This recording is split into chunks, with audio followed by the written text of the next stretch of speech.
Y a continuación, la doctora Sara Aguilar Navarro expondrá sobre ética en investigación en personas con Alzheimer. Muy buenos días. Muchas gracias por la invitación a nuestro presidente, el doctor Carrillo Esper, a los organizadores del simposio y a los coordinadores. Y bueno, para mí va a ser un placer hablar de esta enfermedad. Creo que como ejemplo de lo que se ha comentado previamente, representa sí un reto porque justamente nos enfrentamos a personas vulnerables y por eso quiero pues empezar diciéndoles el fenómeno del envejecimiento y lo que representa esta enfermedad. Sabemos que en países como el nuestro, ser una persona mayor es a partir de los 60 años y que esto va aumentando conforme avanza el tiempo.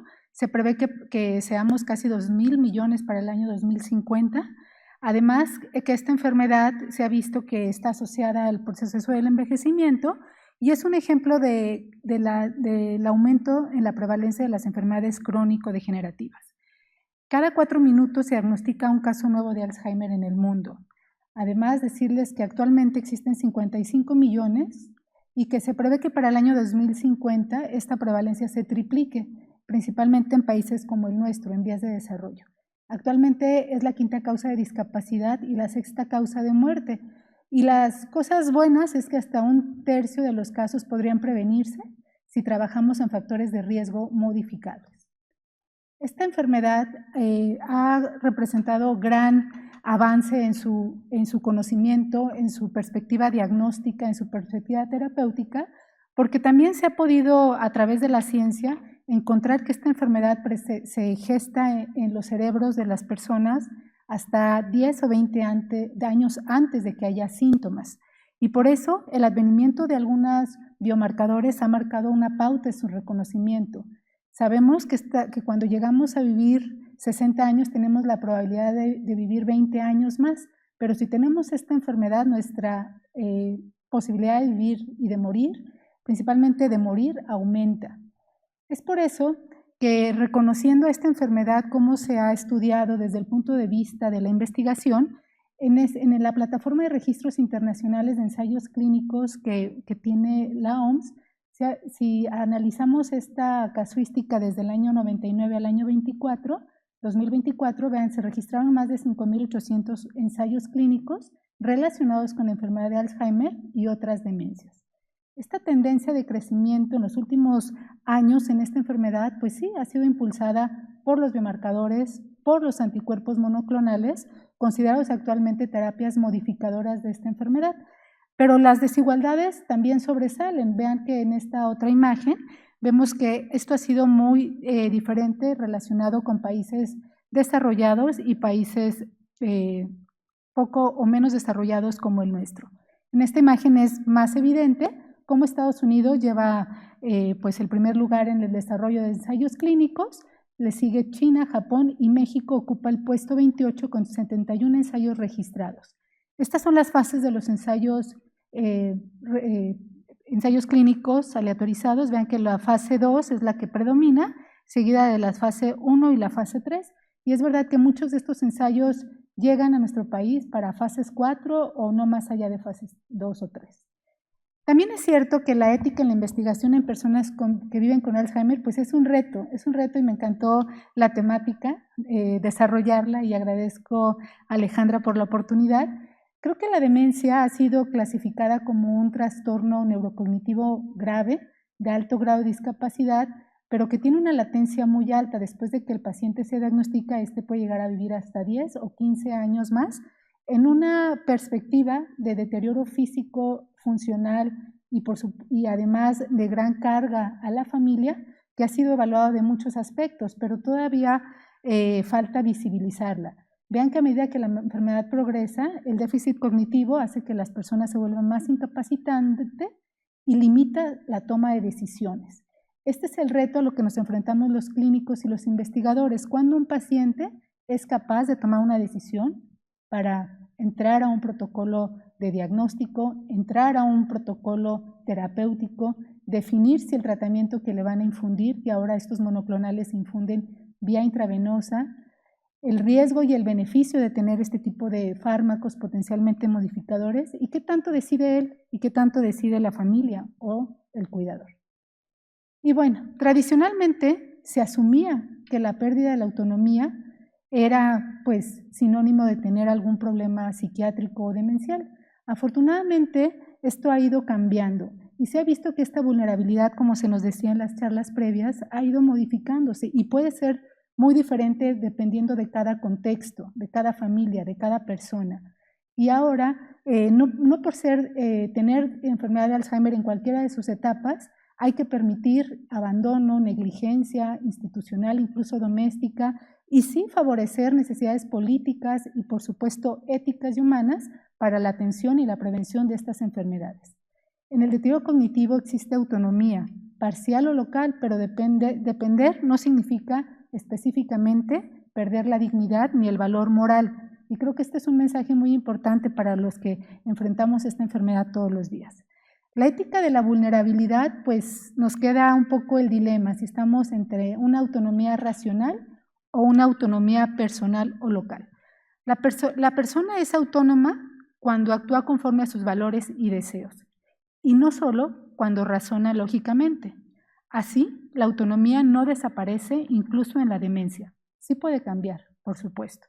La ética del cuidado y la vulnerabilidad propone reconocer la capacidad de autogobernarse parcialmente, incluye a la familia en la toma de decisiones, por supuesto, pero reducir estas asimetrías, principalmente en la relación médico-paciente, creo que es en lo que debemos que trabajar. El profesional de salud no impone las decisiones, sino las construye. ¿Con quién? Con el paciente y con su entorno. Y sí favorecer una ética del rostro, donde haya un encuentro empático, no jerárquico, donde se le invite al otro a reconocer sí su fragilidad, su dificultad en las respuestas, pero siempre con respeto y escucha. Algo que me encantó escuchar, o más bien leer después de revisar estos temas, es respetar la voz del paciente para la toma de decisiones. Tenemos que favorecerlo. ¿Y cómo hacerlo? La verdad es que es un reto. Como les decía, cuando nos dedicamos a esta enfermedad en las etapas, pues sí, el deterioro cognitivo leve, donde el paciente puede aportar y tomar decisiones, pero también pasan por la demencia leve, moderada o severa, donde ya empiezan los retos. ¿Qué herramientas tengo yo como clínico, como investigador, para acercarme a esta capacidad de decisión de estos enfermos? Lo importante es que existen herramientas que se han venido evaluando, se han venido validando. Existe esta herramienta de MacArthur que incluso se ha validado en muestra pequeña, pero se ha validado en pacientes con Alzheimer que entran a protocolos de investigación en anticuerpos monoclonales. Y a lo que ayuda es a promover qué tanto la capacidad de decisión con instrumentos más objetivos. También ayudan a garantizar este equilibrio entre la autonomía, la seguridad y la dignidad. Por supuesto, en geriatría trabajamos bastante promover voluntades anticipadas, testamento de vida, y en los hospitales de agudo lo hacemos, como en el instituto donde yo trabajo, lo hacemos todos los días. Sin embargo, cuando nos enfrentamos a un paciente con demencia o con una enfermedad psiquiátrica o cognitiva, parece que se vuelve invisible y todo lo derivamos al familiar. Hay otros informes como este que habla sobre la atención centrada en la persona desde el punto de vista ético en pacientes con demencia. Y algo muy interesante a transmitir en los investigadores que promovemos la investigación en demencia es no centrarnos solo en que alguna intervención, algún fármaco o alguna acción mejore la demencia, mejore la conducta o mejore la carga del cuidador. También tenemos que ver que hay otros objetivos, otras metas que debemos de buscar en la investigación valiosa, como el bienestar, la calidad de vida o las fortalezas de una intervención incluso psicosocial para atender a este grupo de pacientes. Hay varias propuestas, este proyecto HEART, que dice desarrollar medidas de resultado psicosocial positivo que puedan utilizarse en etapas tempranas a moderadas de la enfermedad. ¿Cómo? Centrada en la persona. La verdad es un reto, no son estrategias fáciles ni tampoco de corto tiempo. Sin embargo, yo creo que valorando la virtud de tener este tipo de acciones centrados en la persona con estrategias validadas nos permitirá acercarnos a esto, al respeto de manera holística de la persona, al empoderamiento en la toma de decisión y su participación en proyectos de investigación, a un enfoque de la relación investigador-participante, así como reconocimiento e individualización. El reconocimiento equilibrando los recordatorios, saber que estas personas, el recuerdo inmediato lo tienen afectado, pero el recuerdo tardío o pasado lo recuerdan muy bien. Entonces, programar reuniones, todo dependerá de un ajuste de acuerdo a la etapa de la enfermedad. Este estudio concluye que existen herramientas desarrolladas, que no pensemos que estamos trabajando de manera ciega, que hay escalas que han sido validadas para medir calidad de vida a intervalos cortos en pacientes con demencia, que hay escalas que buscan el bienestar en pacientes con demencia, y lo principal, romper o más bien reconocer este nuevo paradigma, la investigación con y no sobre las personas con demencia. Existen otros estudios, que me voy a ir un poquito más rápido, como que habla de los participantes en ambientes públicos, la participación pública de los participantes. Quizás queda perfecto cuando nosotros tenemos la necesidad de buscar controles, buscar gente que quiera participar de la comunidad, y a veces lanzamos convocatorias sin tomar en cuenta cómo hacerlo de manera ética y correcta. Hacer investigación para el público, no sobre ellos, y entonces buscar esta relación colaborativa con los investigadores y la comunidad, como seguramente se nos va a comentar más adelante, aumentando la relevancia y la calidad del conocimiento científico, pero también contribuyendo a la equidad en salud. ¿Por qué? Porque es verdad que muchas veces los pacientes que llegan a instituciones de segundo o tercer nivel ya llevan un sesgo de selección, y esto se podría evitar si abrimos nuestra perspectiva a la investigación más a la comunidad. ¿Por qué? Porque se ha visto que estas personas que viven con demencia, que no tienen acceso a estos hospitales, pues sufren de marginación, sufren de exclusión social, médica y científica, sufren de edadismo y estigma, que batallamos mucho los que nos dedicamos a las personas mayores, y por supuesto factores intersectoriales como la pobreza, la raza, el género, que agrava la desigualdad. La ética entonces exige reconocer estas raíces históricas y construir de confianza con respeto y con diálogo. Finalmente, pues comentarles que para esta participación del público y del paciente, nuevamente encontramos diferentes propuestas que en la literatura nos ayudan a definir qué es lo que queremos hacer. Sí, seleccionar temas prioritarios, sí, como se ha comentado, destinar estos recursos a investigación valiosa, sí, los métodos y los diseños de la investigación tiene que ser rigurosa, planear una ejecución y una gestión, pero también buscar que este análisis de datos, esta difusión de hallazgo, esta implementación y esta evaluación del impacto le llegue a la población, que no se quede en un proyecto pues para una publicación, y si no llega a una difusión, a una comunicación, creemos que la investigación no llega a donde tiene que ser.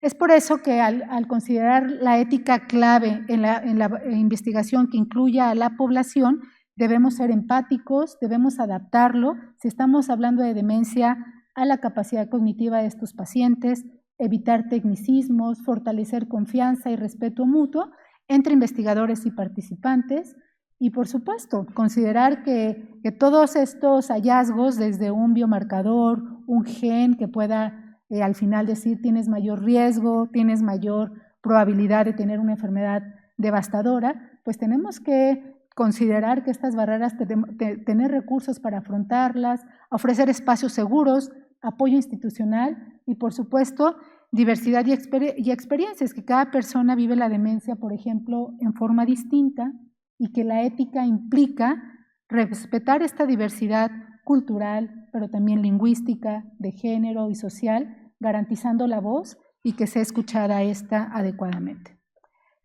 Entonces, existen barreras, sí, de desconfianza, de conocimiento y de estigma, y por supuesto barreras logísticas. Por otro lado, las comunidades raciales y éticamente minorizadas, esto lo vemos comúnmente en lo que leemos alrededor de la demencia, la proporción de gente que incluyen latina, la proporción de gente que incluyen de raza negra. Generalmente los estudios que nos llegan son de poblaciones que no muchas veces se traspolan a nuestra población. Y tenemos que seguir trabajando en esto, en la comunidad racial y éticamente minorizada. Y pues sí, y pedir justicia ética, porque sabemos que esto también favorece a que las respuestas o los resultados en investigación no se traspolen igual a nuestra población.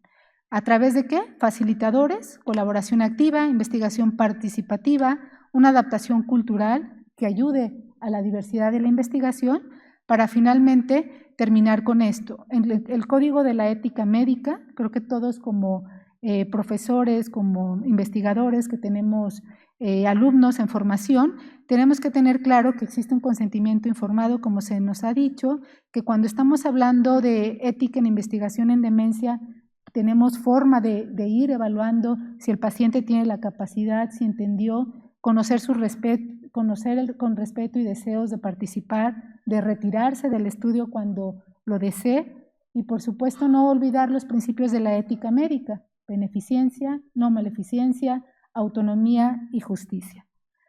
Esto que nos propone un consentimiento informado en paciente con demencia, y siempre llevando estas preguntas: ¿por qué, el qué y el cómo de hacer esta investigación? Para no consumir más tiempo, quiero llegar a las conclusiones diciéndoles que las personas con demencia mantienen su autonomía. Aunque su capacidad cognitiva se ve afectada, conservan la posibilidad de expresar valores y deseos. La vulnerabilidad no elimina la dignidad, y que el cuidado ético exige reconocimiento de la autonomía local, y también reconocer que la falta de diversidad en la población, en la inclusión, pues nos puede seguir trayendo principalmente retos en esta población que va en aumento, que la toma de decisiones debe ser compartida, que el respeto a la autonomía es inseparable de la dignidad humana, y que el reto ético, sí, es contemporáneo, el reto ético contemporáneo es cuidar y conservar la autonomía, y la ética del cuidado supera el enfoque racionalista, donde la relación médico-paciente debe basarse en la empatía, el reconocimiento del otro y la comunicación, más que una mera capacidad lógica. Muchas gracias por su atención.